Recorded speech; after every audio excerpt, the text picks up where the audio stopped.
掂晒新一季FPL 托拉6UO Season 2，咁啊今次啊有我 Jeffrey 同基斯啦，照舊呢個組合啦。咁就因為太耐冇講啦，咁我哋今次咧就簡單直接啲。咁啊開季啊 Jeffrey 有冇啲咩想講下？今季就好睇咯。咁今季英超好睇你即係傳統 Big Six 啦，應該就得阿仙奴冇換領隊啦。咁我諗都實係有啲強隊甩碌嘅。咁啊，同係埋今年英超使錢好似就一個英超已經等於另外嗰四大聯賽嘅使錢總和嘅。咁所以預期各隊嘅實力都係繼續有提升啊。所以今年我相信就有啲中游分子都有機會可以上到嚟嘅。咁啊，都係啦。不如估下 Big Six 邊隊甩碌啦？傳統 Big Six 啊。Big Six 啊！喂，今年其實我覺得幾好睇喎，因為咧真係以前啲老屎忽嗰啲走晒啦，即係譬如哥迪奧拿走埋啦，咁其實全部都係後生嘅喎，啲教練。你話 Big Six 嗰啲，係全部都後生嘅。全部後生嘅，即係我覺得咁樣反而係其實好睇啲嘅。我覺得你講今年嗰個玩法咧，就都似乎同上年都，我覺得有即係上年大家都係追住曼城同阿仙奴啦。我覺得今年曼城未必係大家嘅 first choice 咯，或者係一個必要嘅選擇咯。係因為上個禮拜我唔知大家有冇睇嗰個社區盾嘅。咁係啊，我自己有睇嘅，因為原來撈有播，咁我睇足全場咁滯噶啦。話曼城真係個中場冇咗洛迪之後咧，安達臣完全唔夠班啦。真係嗰日阿仙奴仲要係冇出懷斯嘅，淨係出咗班奴，即係做史基利、班奴 G 同奧迪加特嘅啫，都未係完全睇啦。咁曼城完全都係冇得踢嘅，基本上即係中場失晒啦。安達臣嗰日嗰個表現係差到不得了嘅。咁啊，所以今年曼城真係有機會，可能係要去到前四個位，即係爭前四咯，未必係爭冠嘅分子咯。睇落就，但係下輪有冇機會啊？嗰場，因為我冇睇上半場，下輪冇供應咯，冇公認啊，好似靠冇供應啊。斯曼游好似最大威脅嘅啫喎，係咪？啲曼游就係單兵爆破咯，即係就唔係好似以前咁曼城話猜空你啦。咁啊真係靠斯曼游一個人嘅個人突破能力去做咯。咁唔係我哋熟悉嘅曼城嘅。咁所以其實有啲玩家以往玩呢個 game 係真係睇開曼城，覺得曼城有個基本盤喺度。咁 sorry 啊，今年係轉咗領隊，真係未必好似以前咁啊。其實我想講咧，阿斯曼游咧上年去完曼城之後咧，你會見到阿彭特個威脅係細咗好多，即係好似變咗側晒落阿斯曼游度，即係有好多時啲威脅，我覺得係咁咯。上年嚟咗之後，多咗波去佢嗰度咯，主要我諗。咁佢係有威脅嘅，好老實講又真係，佢又左右腳又夠快。係啊，咁今年跟住你睇落阿利物浦。咁啊！依家好似話阿貝索斯話入主嘛，咁但係佢今年其實買人係偏少嘅，應該冇記錯就係買咗個後衞嘅啫，其他仲有個西班牙嘅小將咯，咁都唔係即時戰力啦。咁預計利物浦冇咗沙拿，咁雖然上年大家話佢跌波又好啦，咁你始終冇咗個人就冇咗個人㗎啦，而又唔見利物浦有咩補咗人。咁所以其實你話傳統Big Six啦，我哋即係以往即係老玩家講開嗰六隊，其實利物浦睇嚟係今年比較弱勢少少咯。係，佢係板凳深度係爭啲嘅。佢其實正選隻左右翼，依家都佢加保啦，左邊係加寶保係咪有機會賣去熱刺喎？加寶傳咯，唔知喎。有機會咯，傳得好痕咯。咁佢今年佢淨係買咗個後衞，嗰個後衞好似又有少少受傷嘛，都未必可以即時可以做到嗰個，即係未必可以貢獻到啊。咁同埋佢另外一個就係買咗個小將嘅，咁但係嗰個小巴塞將個後衞咩係嘛？就係巴塞之前巴塞嗰個唔嘛。係唔係唔係唔係唔係，嗰個阿拉奧河就借啦，咁但係佢買就重金就係買咗個法甲嘅中堅嘅。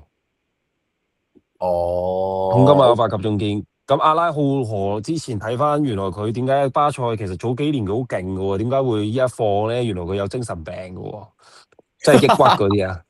我講真啦，真係即係情緒啦，唔係精神病嘅，嚟到你記住呢班好。真唔知啊。咁呢個係咪真係可以幫到手咧？咁你諗下喎，上年佢係高拿迪嘅喎，咁高拿迪今年啊過咗皇馬啦，咁啊 suppose 都水準都係穩定啦。咁你今年換咗個小將，再加一個有啲心理問題嘅阿拉奧河，咁係咪補得翻呢個窿？又唔係喎。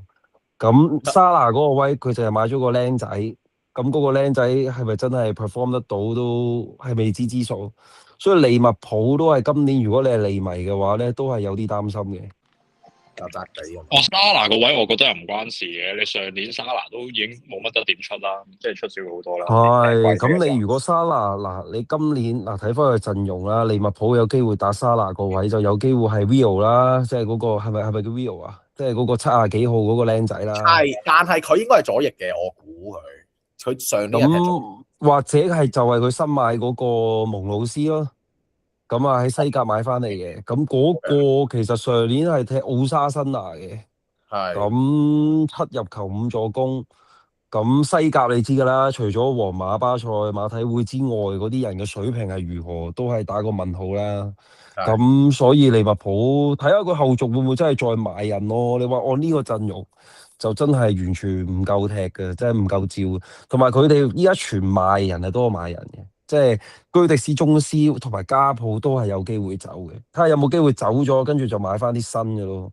咁阿伊雞又有排都出唔到啦，伊雞頭半季都唔使預佢啦，可能要季中季尾。係伊薩㗎啦。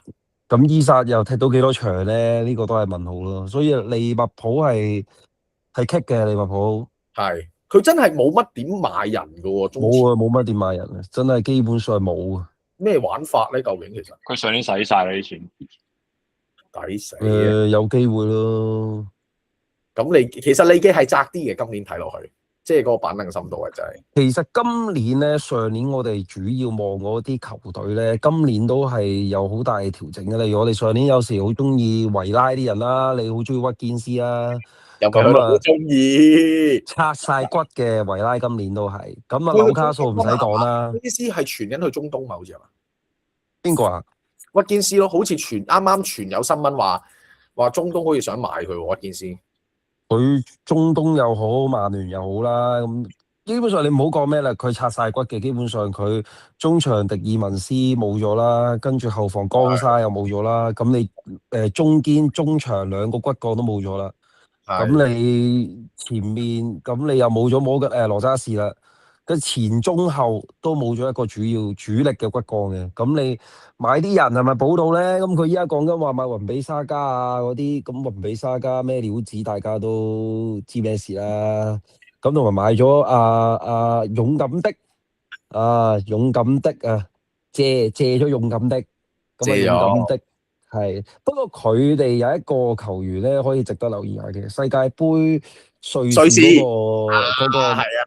馬森比啊，嗰個就睇下有冇機會係奇兵咯。咁未知數大啦，即係維拉就未知數大嘅，因為唔知換咗批人，係咪仲可以 sustain 得到個戰績啦？咁啊，如果你買維拉嘅人就係你投呢一個嘅艾馬利一票，咁啊，所以就真係睇下你係咪啦。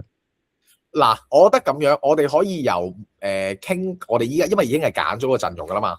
咁我哋可以傾由揀咗個陣容開始，咁啊揀啲球員，咁啊講埋每隊波嘅嘢咯。咁樣會唔會好啲啊？可以啊，可以啊。我第一個我哋可以先睇咗 Jeffrey 個陣先啦，一係就等先啊。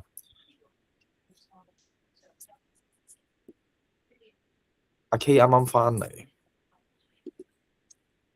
我想講咧，佢今年咧，因為咧，其實講真，有啲棘個位係。下撚貴咗啦，咁但係個問題就係阿般奴都好貴依家，我覺得呢個其實係個個都貴咗啊，係即係個個都貴咗，跟住連嗰啲本身4 mil 嘅後衞都貴咗啊，因為上年佢哋低估咗個 Depcon 嗰個位置，阿 Hill 嗰啲咪貴咗咯，全部都貴咗，爭好遠啊！所以咧今年係有少少棘嘅，有個位嘅開頭，因為你一定唔似上年咁可以立晒。般奴啊，加比爾啊，同埋夏撚，然後有個完整呢個陣容。咁我哋可以由阿 Jeffrey 嗰個陣容開始講起啊。咁大家而家睇到啦，嗱 Jeffrey 初步嘅陣咧，咁佢Jeffrey 你可以講講你依家呢個陣點解會咁樣揀啊？首先就龍門啦，我諗龍門 Ginsky 應該係好多人嘅選擇嚟嘅，係冇因為錯，迪沙比就講明話係今年會俾機會佢嘅，咁佢亦都係我哋傳統 Big Six 最平嘅龍門㗎啦，咁所以我諗佢係膽嚟嘅。咁至於華布根就其實上年都係一個性價比好高嘅門將啦，咁白禮頓今年都賣咗啲人啦，咁賣咗維碧克嗰啲，咁但係後防線上都係原班人馬啦，咁中游隊華布根，因為你如果買到拉亞要6蚊啊，或者多拿6.5咧，就性價比唔高啦。你有時強隊贏波唔一定係唔失波噶嘛，咁你變咗龍門呢度就揀啲平啲嘅咯。咁呢兩個都係4.5，咁我諗其實都好多人係呢兩個好多冇㗎啦。錯，我覺得好多人冇錯，因為你冇乜得揀啦。咁後防唔使講啦，大家有聽開呢個台嘅都知道我係麥佳亞嘅大將軍嚟噶嘛。曼聯加比爾係啊，英格蘭加比爾龜粉啊，左腳派牌啊，角球頭槌，跟住仲可能會執到個 clean sheet。咁我覺得曼聯嗱，因為今年曼聯我睇網上面啲玩家啦，就一係蘇爾，一係麥加亞嘅。如果後防揀嘅，最合理兩個。因為蘇爾就平啲4.5，但係蘇爾咧就根據過往幾年嘅經驗咧，佢 assist 同埋高咧都係非常之低嘅。咁麥加亞反而你有機會搏到個角球啦。咁佢啱啱熱身賽其實輸俾 AC 嗰場都有入過個角球嘅。咁所以其實都係呢個係佢嘅賣點啦。咁阿仙奴就因為學你話齋啦，阿仙奴其實啲後衞都偏貴嘅。咁睇咗佢上場對呢一個嘅曼城啦。咁卡拉費魯尼就左邊正選左閘嚟嘅。咁因為佢依家就史基利係打中場嘅。咁所以其實左閘唔係佢就軒卡比啦，咁我睇艾迪達都係應該中意卡拉費奧尼多過軒卡比嘅，咁所以就係咁所以就擺佢啦，咁同埋佢呢一周對高雲地利啦，唔使講啦，咁跟住曉美咧就係中游隊，其實我諗大家揀一定係會有啲中游隊嘅即係後衞啦，因為平啊嘛，咁曉美就打閘啦，咁上年都應該有唔少人都有買過啦，或者冇買過都有睇過呢個球員。呢個冇喎，反而唔係好多留意喎呢個。曉美閘位嚟嘅，咁其實如果你話真係如果錢夠咧，如果你新特蘭就應該係買嗰個巴拿特嘅，即係如果你係夠錢嘅話，即係你夠錢。我補充少少啊，阿曉美佢係打閘嘅，但係佢有時會捧咗上中場嘅，所以呢個係佢性價比高嘅位。咁Master 已經解釋咗啦。咁但係如果你話真係純睇後防，應該正常巴拿特就好啲。上年我就有入過巴拿特嘅，好早階，即係啱啱開始玩嗰陣時。咁試下曉美咯。有入過。咁有眼光。咁雲客基又唔使講啦，雲客基迪沙比個契弟契仔，咁佢重金禮聘過去，咁一定係正選㗎啦。咁同埋雲客基上年喺白禮頓入波都多嘅。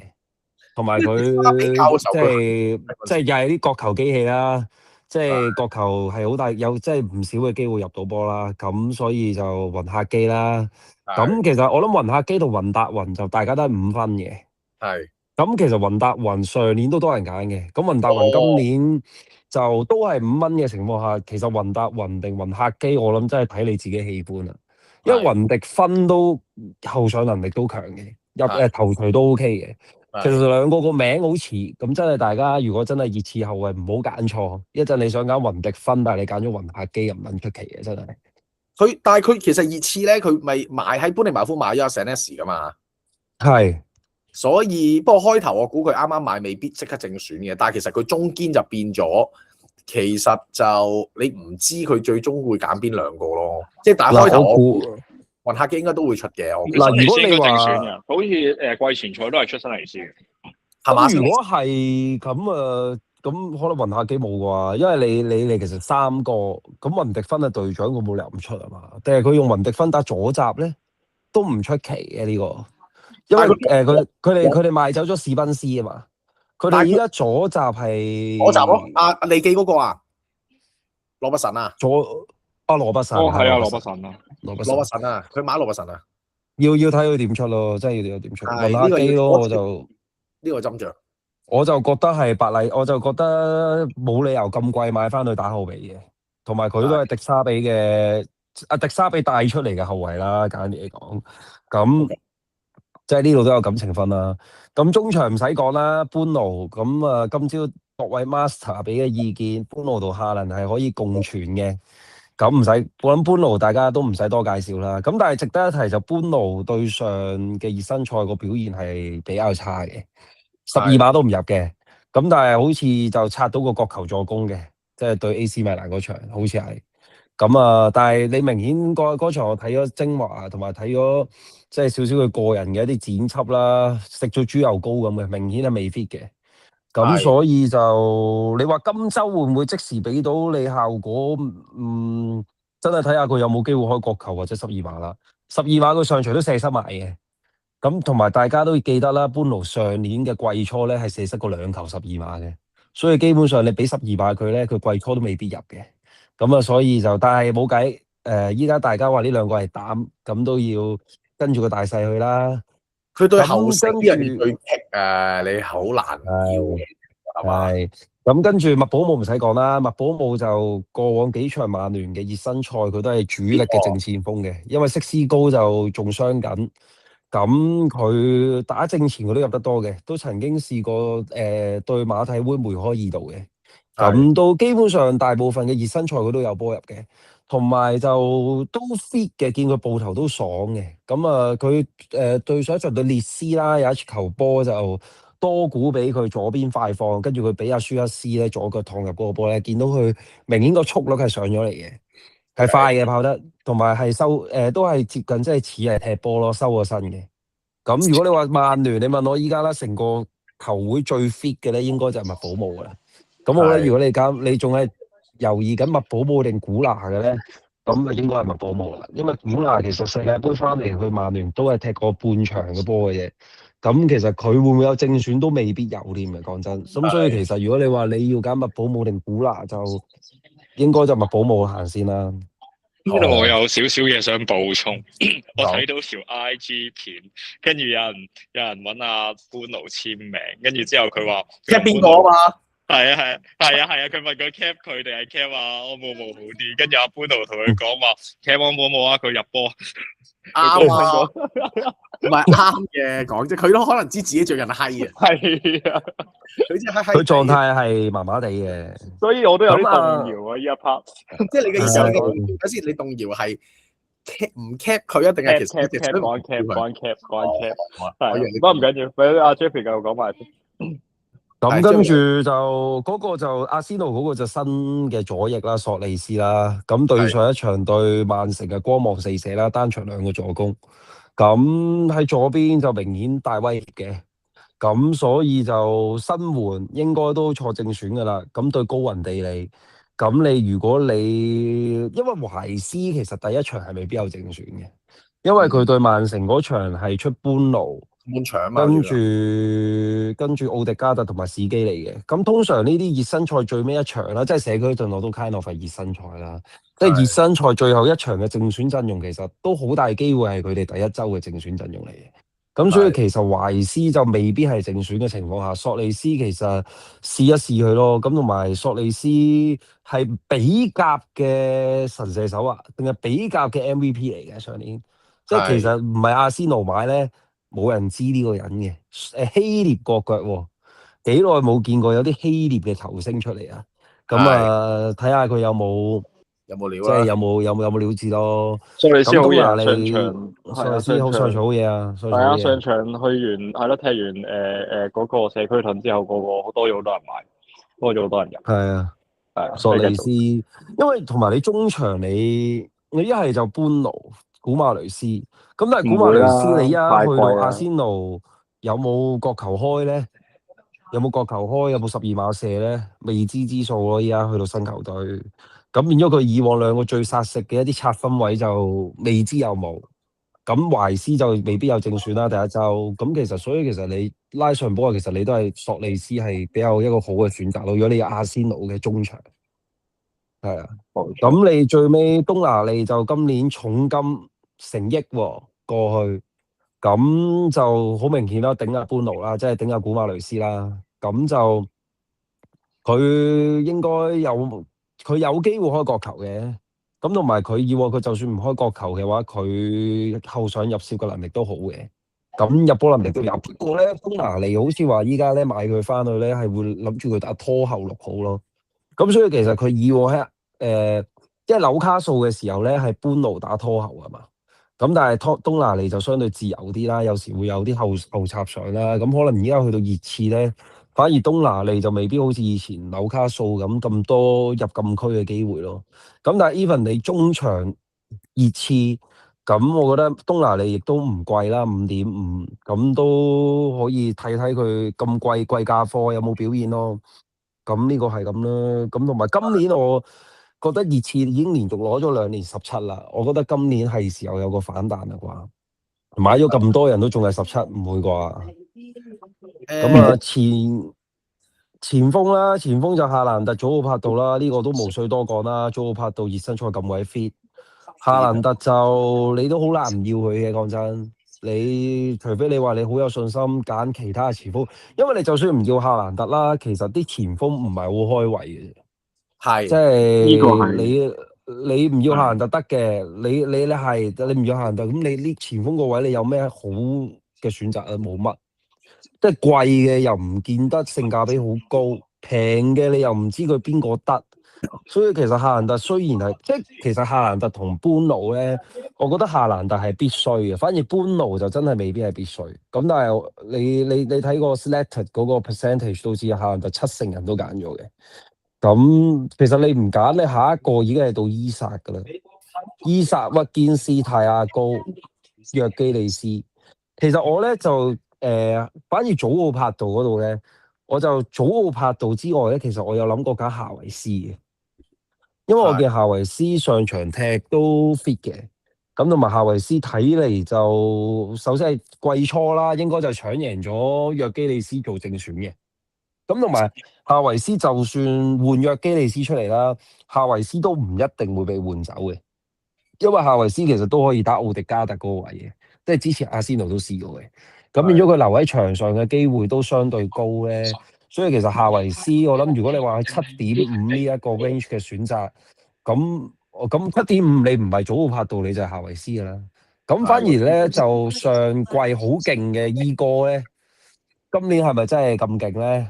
我就覺得呢啲都係即係一季嘅 wonder man 嚟嘅啫。即係我又唔覺得泰亞高，你睇佢睇世界盃都唔係嗰回事啊。所以泰亞高就暫時我就不作考慮啦。咁伊薩又貴啦。咁其實你數到落去7蚊嘅已經係石斯高啦。石斯高受傷唔使揀，6.5啊已經係有個喂你嗰隊啊喂力古拉 Jackson 啊。叻嗰粒 Jackson 啊，哇！你跟住再下邊你點揀咯？係咯，咁啊，其實就係咯。其實我有諗過咧，卡法路雲啦，我後備嗰個咧，即係有諗過係揀我有諗過揀韋碧克嘅。韋碧克唔好揀啦，佢後備。其實咧，你點解會出東拿利都唔出卡法路雲？我未執你未擺好咋，我未擺好。OK。我應該係擺卡法路雲嘅，係啊。正路都卡法路雲嘅人哋有12碼射，同埋卡法路雲入好多波好似個熱身賽有好多波啊，係個熱身賽有好多波啊，係。同埋值得講咧就係干沙啊，依家仲係4.5蚊嘅，4.5蚊投資落一個阿仙奴嘅後衞度，我覺得性價比好高。你今週用唔着咧，你下一週你都用得着嘅。呢個有道理。4.5啊，4.5咋？用性價比角度嚟講，真係有道理。真啊，咁佢咁貴買得翻去，我諗一開頭都係俾佢睇正選，因為你依家一係就莫斯基拉，但係有時莫斯基拉咧，阿迪達中意佢擺右閘嘅，咁因為天巴仲傷緊啦，咁你右閘你唔係位置就莫斯基拉噶啦，咁所以其實你話干沙正選嘅機會都高嘅，咁所以4.5蚊嘅喎，阿仙奴後衞喎，有機會出嘅喎，性價比真係好高。係。咁我呢個大概係咁樣咯。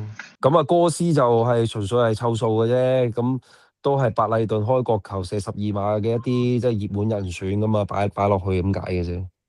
明白啊，好啊，即係大致上咁噶咯喎，係嘛？係大致上係咁咯。如果冇咩補充，我哋一係講講基斯嗰陣啦，好嘛？好，Master 嗰陣咯 Master 我唔係啦，Master 唔喺度。 ，Master 唔喺度，你係 Second Master 啦。表弟，我哋係 rubbish，明白嗎？我哋係 rubbish。咁咧，阿基斯嗰陣咧，等陣我而家掃場先。咁啊，嗱，呢個就係基斯嗰陣啦。暫時咧係咁樣定啊嘛，係嘛？就暫時係啦，未 confirm 嘅。係啦。咁呢個就係基斯嗰陣，基斯可以講講。咁其實我諗 Kinsey 都係大佬啦，大家都係個性價比。Kinsey 唔講啦，跟住之後係啊，Kinsey唔講啦，跟住之後係咯，卡利費奧尼就係都一樣啦，冇乜嘢好講啦。佢係咁入禁區嘅，即係阿仙奴嚟講，佢有埋進攻威脅，冇得唔揀啦。咁跟住呢個咩話？基華迪奧係基華迪奧，係啦，基華迪奧就純粹曼城後衞就同埋佢第一個禮拜對般尼茅夫咁，我覺得都主場應該都穩陣嘅。咁即係揀翻個曼城後衞，但係唔會揀古希咯。古希馬利斯卡好似麻麻地。佢後備喎上場係嘛？係啊，佢仲要6蚊喎，所以一定唔會揀佢咯。咁其實基華迪奧好過古希嘅，佢用個波好啲嘅。係啊，同埋身形好啲嘅，佢身形好啲波嘅。係啊，所以就應該係基華迪奧咯，但係就上年你哋嘅寵兒奧維利咧？咁奧維太貴啦，6.5啊！你估我唔想要？咁撚貴撚過啲中場啊，大佬。係啊，太貴啦，真係。即係你話奧維利同埋加比爾我都想要㗎，但係你冇辦法，你真係貴得太離譜，除非你唔要下。同埋阿基斯佢要塞埋阿斯曼游喺度，佢又唔使諗啦，邊有夠錢？係啦，冇錯，呢個就係其實我嗰陣都冇乜嘢好講，我最主要就係個斯曼游。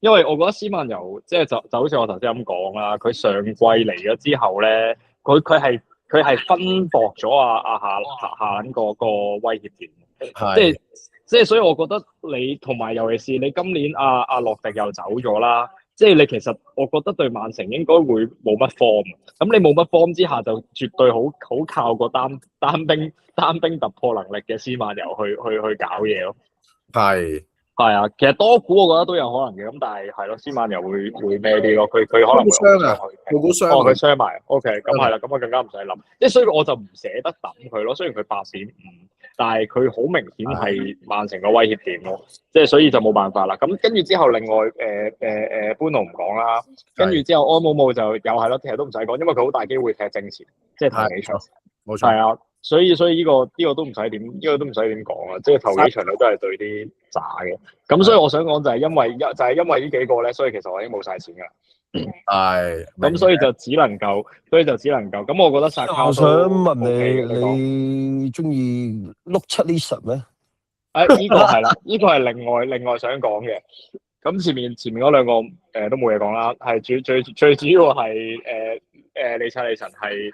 阿蘇蘭基傷咗，呢個先係重點。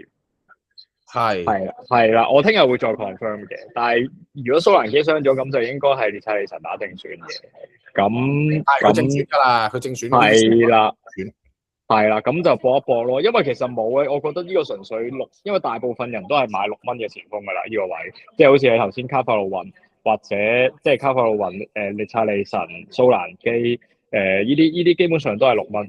仲有阿 Bobby 啊，即係新特蘭荷蘭嗰個。荷蘭嗰個。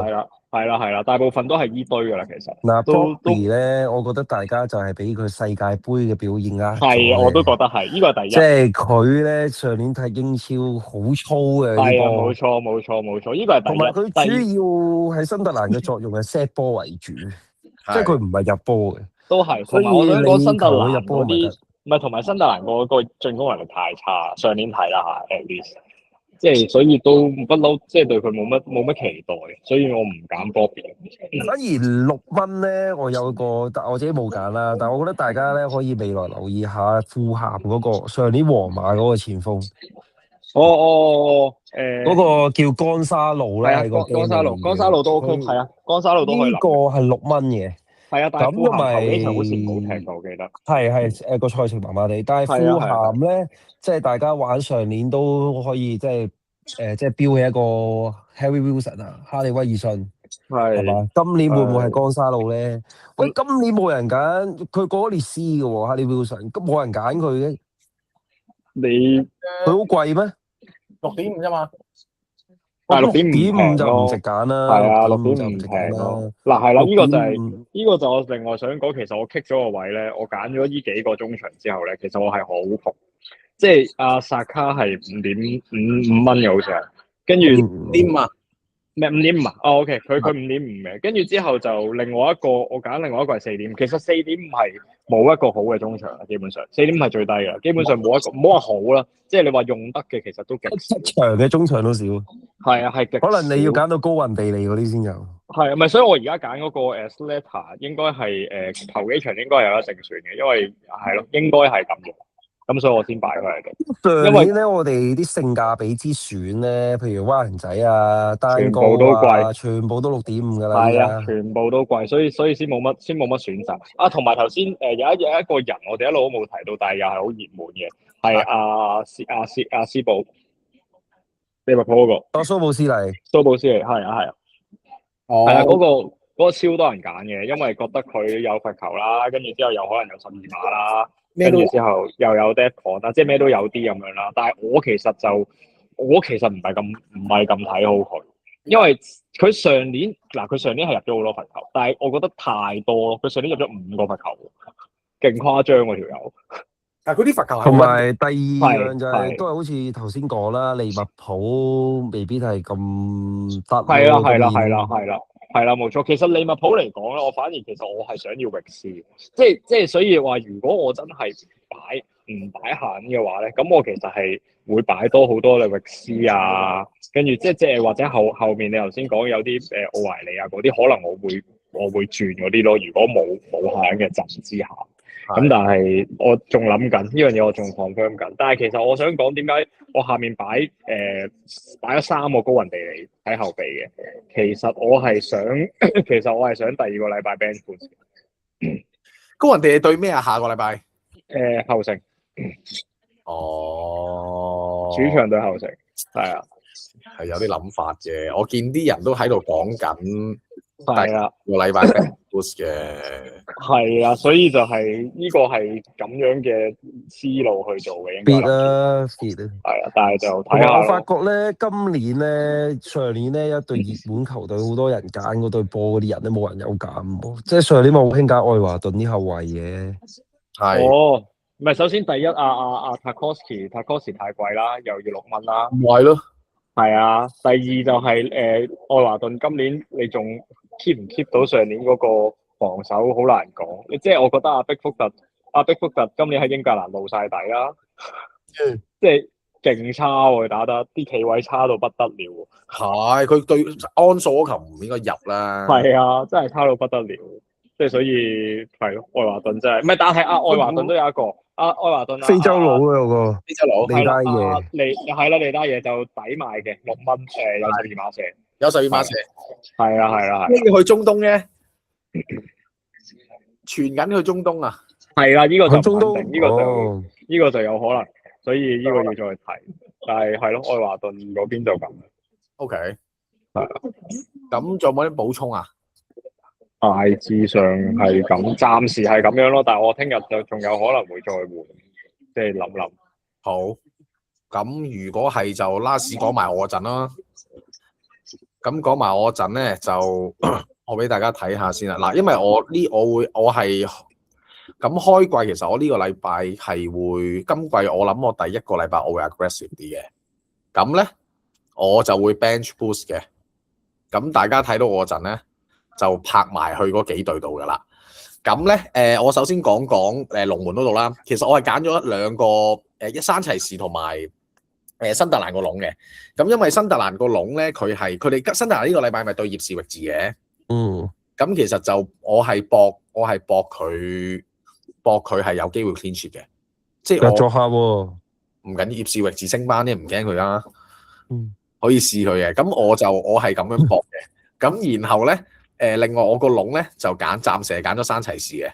咁因為我亦都覺得富咸今年應該係會差少少。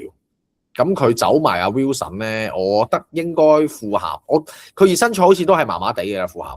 咁所以阿朗素上任咧，我想搏下第一場車仔有 clean sheet。咁所以呢個就我龍門嘅選擇啦。咁跟住後邊你見到啦，阿仙奴三寶。咁暫時咧，如果干沙啱啱雖然轉會咧，但係我覺得開頭都係呢3件噶啦，加埋加比爾。應該講唔切踢嘅干沙講唔切嘅。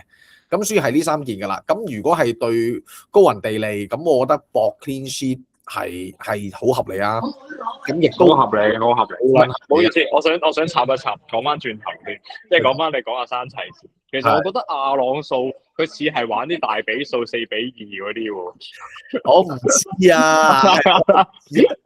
我唔 OK 啊。OK， 你繼續講。因為咧點講咧？其實正常應該要 Kinski 嘅。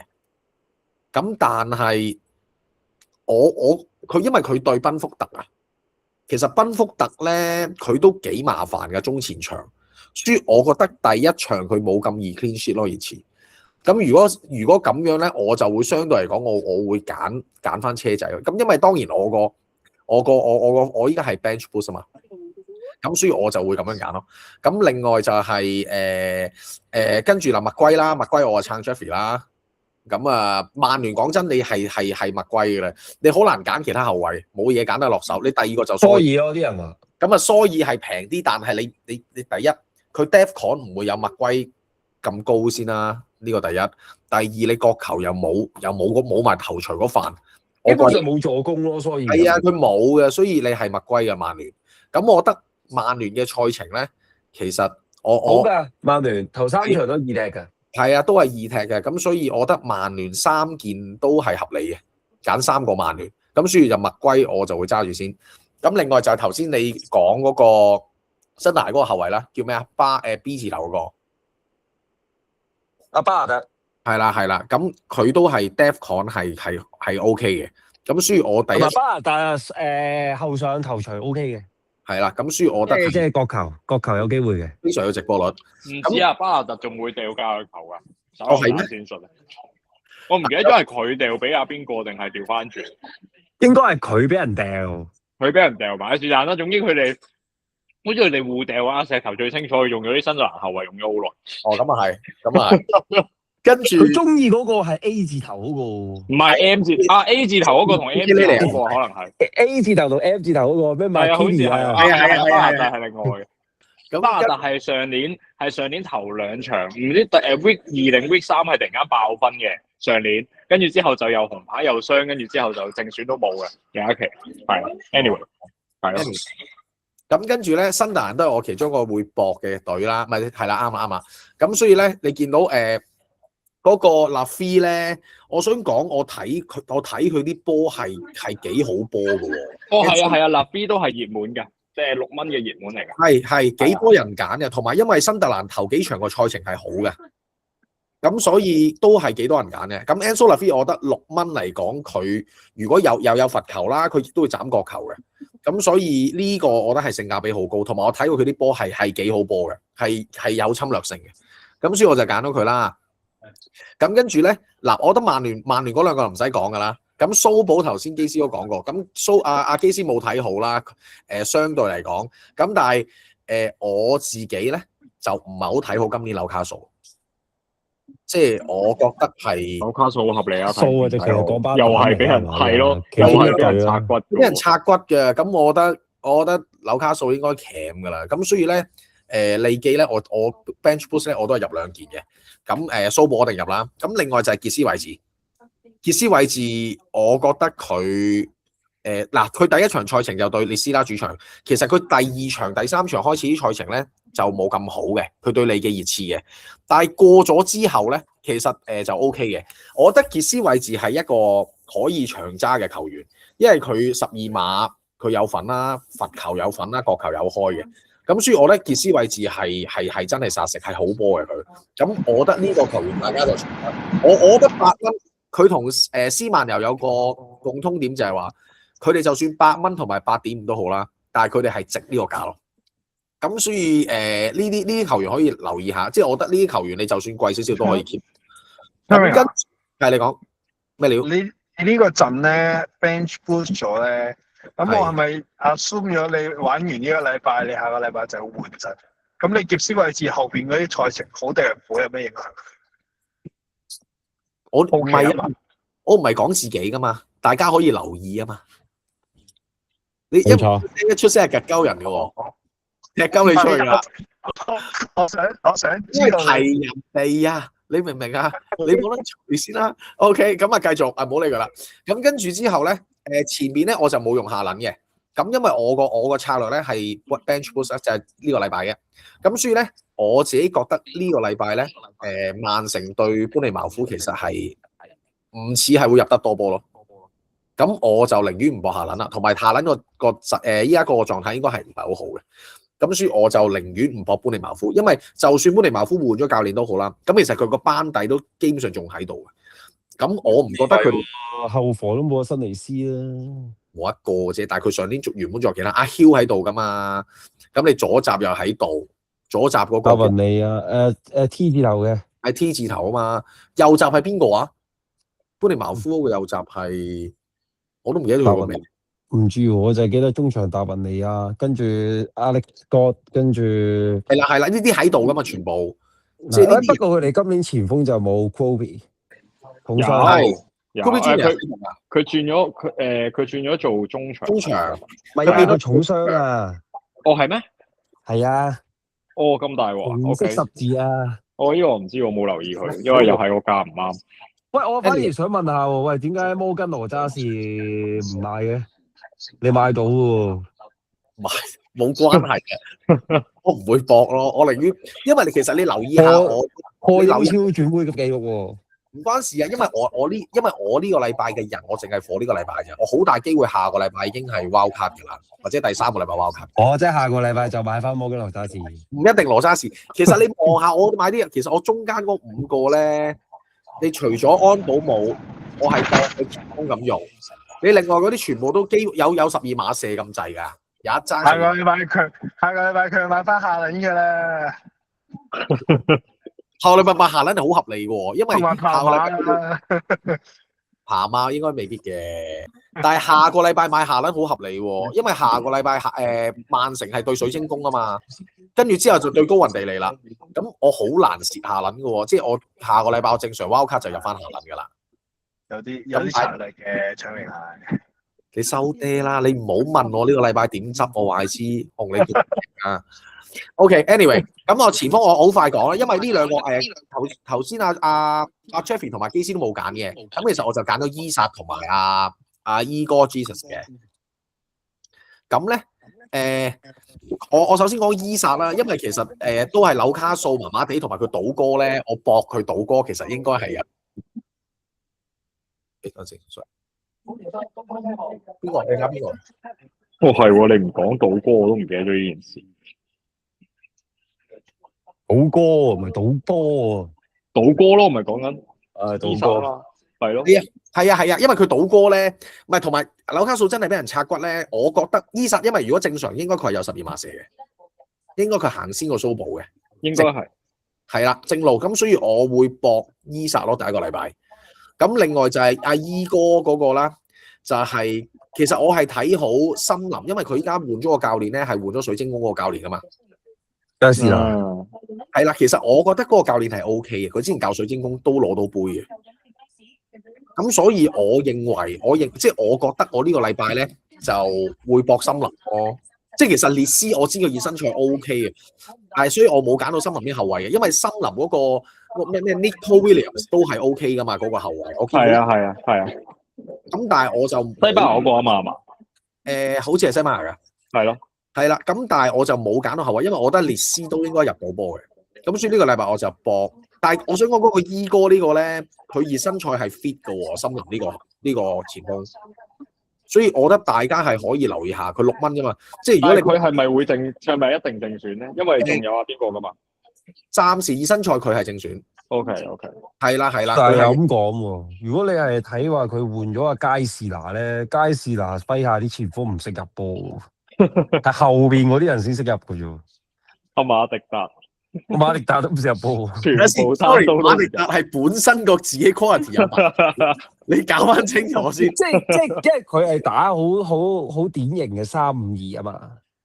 即係係如果阿森林即係阿佳士拿係打好典型嘅3-5-2，佢前鋒係愛嚟做個支點，攞完波派後邊嗰兩個啊嘛。即係你水晶宮你係伊斯美拿沙啊，同埋即係鎌田大地同埋耶利美賓奴嗰啲噶嘛。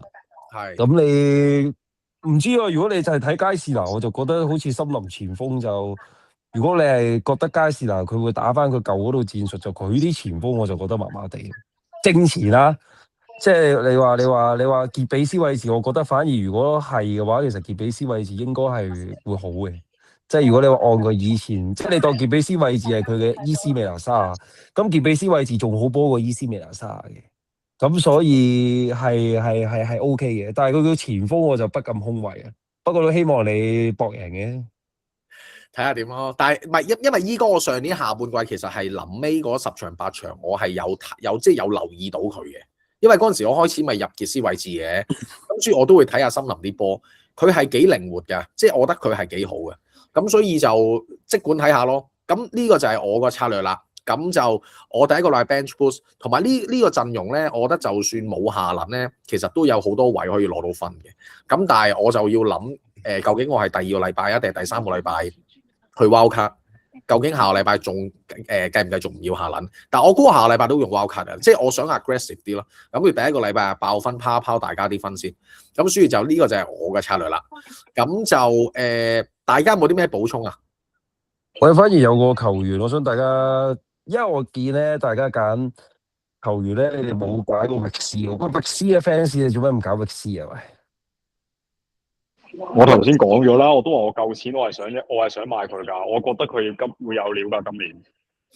今年佢俾人擺咗去正攻中喎，唔係擺左，唔係擺偏左喎。正攻中其實啱佢打4-2-3-1喎，唔係打4-3-3。其實我覺得如果佢會類似德國咁樣，佢就會 fit 咯，即係你見到佢喺德國打得好好㗎。佢係10號位㗎啦。係啊。佢咪好似奧迪哥特咁樣嗰啲啫嘛，佢係。係啊，跟住其實如果你講呢個10號位係咯，即係阿域斯其實我係想要㗎，但係我唔夠錢買啫嘛。如果我冇閒，我會買域斯嘅。同埋你邀請都係斯曼游嘅。係啊，即係唔係因為我真係唔捨得阿斯曼游。但係我想講，如果阿石斯高翻咗嚟之後咧，我就應該唔會要安保姆。明嘅。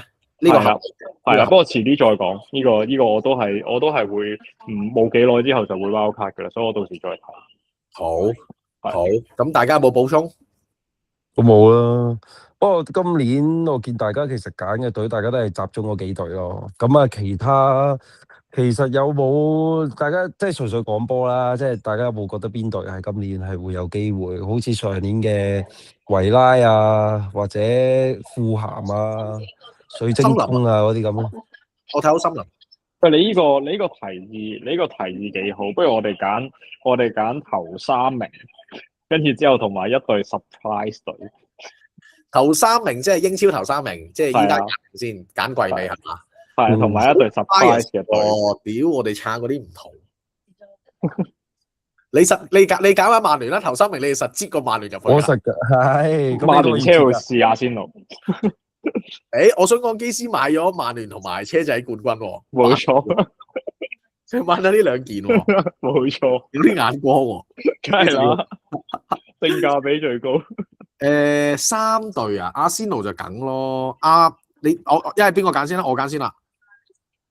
我揀阿仙奴、曼聯同埋仲有隊，我覺得唔會係曼城嘅，可能咧我估我熱刺啊屌。OK，係阿基斯揀邊3隊啊？曼聯、車路士、阿仙奴咯。 OK，嗱我揀啦，我揀阿仙奴梗都冇計啊，膽嚟嘅呢個真你係。阿仙奴一定係啦，今年突咗出嚟啦個頭。阿係仙奴車仔，哇！第三隊有啲難揀喎。阿 KJ 喺度嘈緊啊，點解 KJ？車仔唔係膽啊！車仔唔係膽，我哋好客觀㗎，我哋。阿仙奴車仔，其實我係，但係我唔會揀曼聯咯。今年講真，我唔會揀曼聯。得㗎啦，唔需要知你。 OK，咁啊，跟住阿仙奴、曼聯，唔係黐線，阿仙奴車仔做邊隊啊 ？Big Six，利記唔使揀，曼聯唔使揀，即係得翻熱刺、曼城，冇啦，曼城啦都係。唉，真係好悶。對啦，啲答案唔係啊，你要睇準唔準嘛？如果唔係貴俾人笑噶嘛，屌呢啲面問題。即係唔講，我就係覺得曼聯今年係一定喺曼城之上嘅。是但啦，咁啊，曼揀城係10，我哋就係9；曼城係7，我哋就係6；曼城係18，我哋就17。大生嘅。嗱，揀對 surprise 咯，咪大生咧喂，大不山惜意外，大山唔使理住先啦，佢瞄咗。我單車啊，大山揀唔到噶啦，我哋揀你分啦。好大生唔係surprise 你揀咯。我揀 surprise， 我揀森林。等下先，第二次當個 surprise 先，佢排第17。我都有諗過呢個問題。熱刺唔當啦，熱刺唔當啦。係啊，以前唔計啦，以前唔計啦。我揀森林。我揀列斯，列斯其實 OK 嘅，我都覺得。我我覺得列斯 OK 嘅。我諗唔到喎，我揀般尼茅夫啊，都合理嘅， OK，都合理。係啊，我揀般尼茅夫。好啦，係啊我哋拭目以待啦。O K，喂，但係要定一定先，surprise 係排第幾叫 surprise？前8啦，係嘛？哇！呢幾隊，如果呢幾隊，我覺得前6先 surprise 啦，係嘛？前8都歐洲賽我稱。前8本身都有前8啦，你般尼茅夫嗰啲係咯，前6啦，哦，咁啊前6咯，前6咯。哦，前6啦，OK 啦，就咁話啦，OK 啦，好啦，今日到呢度，好啦，咁啊，下拜個星期請早，下個禮拜拜見啦，我哋好啦，好，拜拜。拜，拜拜。拜。最尾拜拜。阿大生。